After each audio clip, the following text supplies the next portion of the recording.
Crónicas del señorío de los Luna Cornago.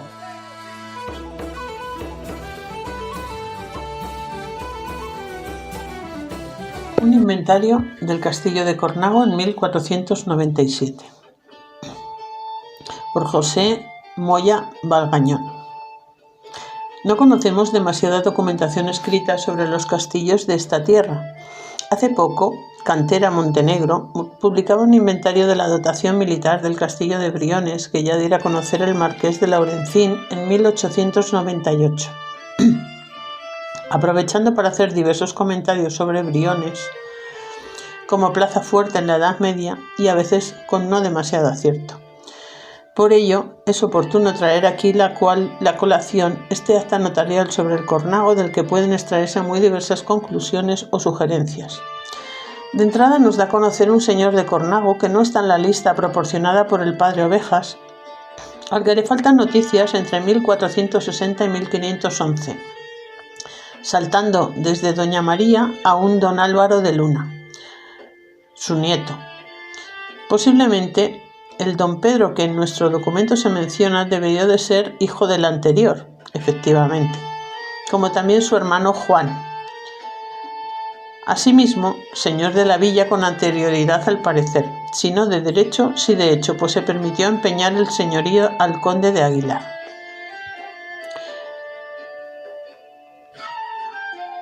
Lo más interesante quizá es la enumeración de bienes que conforman la dotación del castillo como una morada-palacio en la que vivía el señor, aunque a través de ella no acabemos de hacernos una idea completa de cómo estaba dispuesta.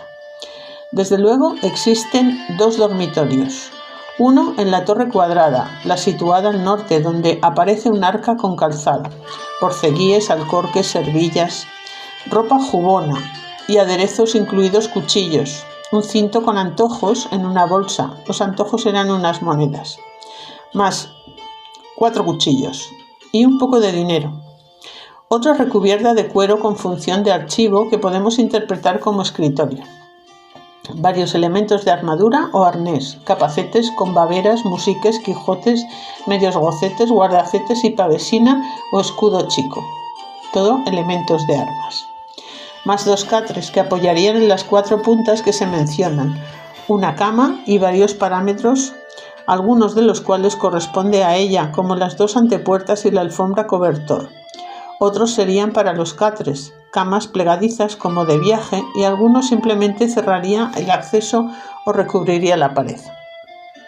2 de ellos, unos, presentaban como decoración Ls que se referirían al apellido Luna, y acaso alguno de los de arboleda o figuras serían tapicería en lugar de bordado. Otro estaba en la torre redonda, otro dormitorio, probablemente la del sur. En el retrete se hallaba la cama con sus colchones y ropa, incluido el cobertor de piel, el pellón, y otro probablemente de tipo bancal, en tapicería se llamaría paño francés. Los parámetros con las iniciales de Juan y el calentador. Pero allí había también material de estudio como 2 libros, casi con total seguridad de Andrés de Lee, el repertorio y pasión trovada, acaso de los impresos en Zaragoza por Pablo Arús en 1492 y 1494, o la escribanía de sobremesa. Otros objetos nos indican que era estancia muy utilizada y habitual, así los candeleros, los contenedores, alforjuelas, barjuleta, cajón, los bordones, aula, botillería, quizá de botica. Y lo mismo sugiere el contenido de la antecámara o salilla, donde además de un arca con diversas ropas de calidad y otra con ropa de cama, hay una mesa plegable, un brasero y almohadas de tapicería de Tournoay. El confesionario, no sé si se trataría de mueble destinado al efecto o de libro guía de confesión, pero en uno u otro caso, parece indicar junto con los contenedores de vidrio que serían las piezas donde pasó don Juan sus últimos tiempos, si efectivamente estos estaban dedicados a contener medicinas y no vino simplemente.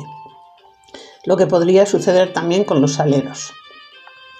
El peso para pesar oro puede haber sido utilizado con estos fines para dosificar, pero también puede significar un gusto por controlar la economía junto al libro de cuentas en una casa donde no debía de ser muy boyante, a pesar del tono que le presten las colgaduras del apellido o el repostero con yes de Juan, los almohadones de tapicería o la mesa que por la descripción más parece de patas abatibles que de tablero plegado, amén de los libros ricamente ilustrados, si efectivamente son de los editados por Urus. Ha de notarse el aprecio en que don Juan tenía ciertos aparejos de sus mulas que los hacía dormir consigo. En la misma torre había al parecer una cocina bien provista de efectos para cocinar, trébedes, sartenes, parrillas, asadores, que serán espetones, cucharas, olla y calderas, y de vajilla de cerámica, platos, escudillas, ollas, cántaros, jarros, plateles, incluida la sanitaria, los servidores. A destacar entre la cerámica lo de hechura de herce, que serían de las producidas por los moros de esta localidad. En la propia cocina se menciona una silla de cuero, 2 arcas, un brasero y un candelero, indicio de su utilización como estancia. En esta torre, la torre sur, estaba también el poco armamento, más bien defensivo, que se cita: paveses, corazas y arca de pólvora, y al pie de ellas la bodega, con 3 cubas para 155 cántaras, 2 tinos y un pisador, más otros útiles de vendimia.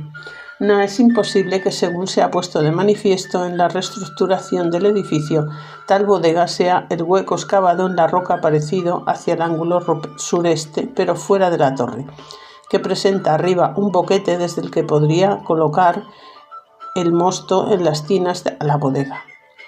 Aunque se considera nevera, la prestancia del rebanco corrido y la escalera bajada hace pensar, no obstante, más en esta utilización que no en la de nevera. Menos interés tiene el resto del inventario. La torre vana considero que es la mayor y más baja, la única con acceso a la primera planta desde el patio, pues las otras lo presentan a la altura de la barbacana. En ella había una cuba de 80 cántaras y herramientas agrícolas o de carpintería. Si a ella corresponde la sala yusana, tendríamos, de acuerdo con la tradición altomedieval, que su planta baja se dedicaba a almacén de provisiones y de otros productos. Para entonces ya estaban construidas las dependencias del interior del patio que acusan las 2 líneas de mechinales del muro actualmente y a que se referirían las expresiones casas o casa de más adentro, con cocina baja y sala mediana. De lo contenido aquí poco habríamos de destacar, aparte de los comestibles, la mesa, el banco y la silla. La última, de costillas, sería del tipo tan extendido en la Baja Edad Media, a base de varios montantes en X plegándose por su eje. La primera, del tipo más común, con un tablero sobre 2 apoyos de tipo borriqueta. Los moros, para colocar junto al fuego, quizá tuvieron forma de caballito. En cuanto a las retrancas, nos indican, como los aparejos, que la casa había visto tiempos más desahogados, pues la acanea no se cita entre los animales de montar, sino simplemente una mula y un rocín.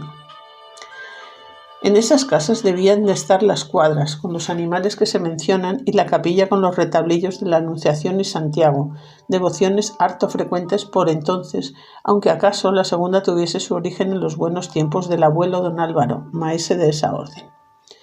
Diversas conclusiones generales podemos sacar del conjunto del documento. Acaso la primera sea la decadencia económica a que se había visto reducida la casa, o al menos don Juan, obligado a empeñar el señorío a su poderoso vecino el conde de Aguilar.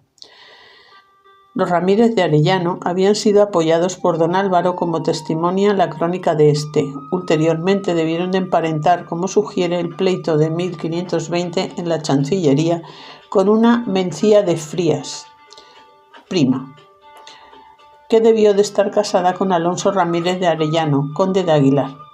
Decadencia que habrá de explicarse en los tormentosos tiempos de la segunda mitad del siglo XV, que dificultaron la percepción de derechos señoriales de un territorio relativamente rico en lo agrícola y lo ganadero, independientemente de las rentas directas que tendría en sus tierras el señor. Esa escasez se refleja en el poco ganado, pero también en el resto de la casa. Vemos que casi todo está viejo y roto, y que las 5 piezas de plata que se mencionan, 2 jarros, 2 tazones y parte de un salero, están empeñadas. Pero aún así, queda una idea de la adecuación interior de este tipo de casas señoriales, con predominio de textiles, en muchos casos de importación, recubriendo paredes y muebles. Estos son escasos. 2 sillas y un banco se mencionan, pero no hay que olvidar que el conjunto arquitectónico posee 3 ventanas de asiento y que probablemente en las casas habría apoyos de obra. De obra es también el aparador del corredor, uno de los huecos aparentes que se ven en el muro suroeste. En cambio, la vajilla o la dotación de útiles de cocina parece más que suficiente, aun dadas las 2 que había. Y suponemos que por entonces en el castillo vivían los Juan y Brianda de Luna, hija o esposa de él. Que su destino en este momento era morada lo justifica de sobra el escaso número de armas en él existente, suficiente solo para equipar a algún villano para ronda o vela, aportando lo ofensivo.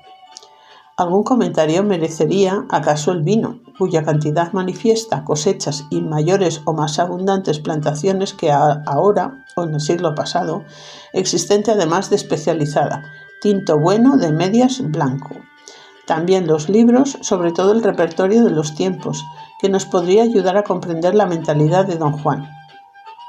Pero sería extenderse mucho todo ello, aparte de que lo último, sin más datos, nunca podríamos saber si es que era aficionado a la astrología o a la mitología, o simplemente, y escaso lo más probable, lo utilizaba como calendario zaragozano, como agricultor que era.